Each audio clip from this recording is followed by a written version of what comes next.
Corona out break ഉണ്ടായപ്പോൾ 2 ആഴ്ചത്തേക്ക് college അടച്ചത് ഇപ്പൊ തുറക്കാന്നും പറഞ്ഞിട്ട് വിട്ടതാണ് ഞങ്ങള്. അപ്പൊ സന്തോഷം ഉണ്ടായിരുന്നെങ്കിലും പിന്നീട് അത്ര സന്തോഷം ഉണ്ടായിരുന്നില്ല. കാരണം എന്റെ ഫൈനൽ ഇയർ ആയിരുന്നു അത്. അന്ന് വന്ന ഞാൻ പിന്നെ കോളേജ് പോകുന്നത് ഇപ്പോഴാണ്.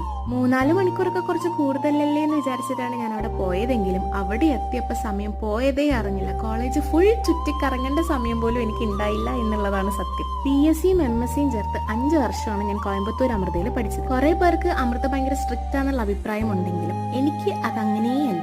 എന്നെ സംബന്ധിച്ചിടത്തോളം അമൃത ഭയങ്കര കളർഫുൾ ആൻഡ് വൈബ്രന്റ് ആയിട്ടുള്ള ഒരു കോളേജാണ്. Best 5 years of my life എന്ന് തന്നെ വേണമെങ്കിൽ പറയാം. അതിന് മേ ബി ഒരു റീസൺ എന്താന്ന് വെച്ചാൽ ഞാൻ അവിടെയുള്ള എല്ലാ പ്രോഗ്രാംസിനും ഉണ്ടാവാറുണ്ട്. അതിന് മാത്രം പ്രോഗ്രാംസും അമൃതയിൽ ഉണ്ടാവാറുണ്ട്. ഓൾമോസ്റ്റ് എല്ലാ മന്ത്ലിയും എന്തെങ്കിലുമൊക്കെ പ്രോഗ്രാംസ് വരും. ഒരു യൂട്യൂബ് വീഡിയോ എടുക്കണം എന്നൊക്കെ ഉണ്ടായിരുന്നു. പക്ഷെ കോളേജ് കണ്ട ആ ഒരു എക്സൈറ്റ്മെന്റിൽ എനിക്ക് അങ്ങനത്തെ വീഡിയോസ് ഒന്നും എടുക്കാൻ പറ്റില്ല. സോ അതുകൊണ്ടാണ് ഞാൻ ഷോർട്സ് ആയിട്ട് ചുരുക്കുന്നത്.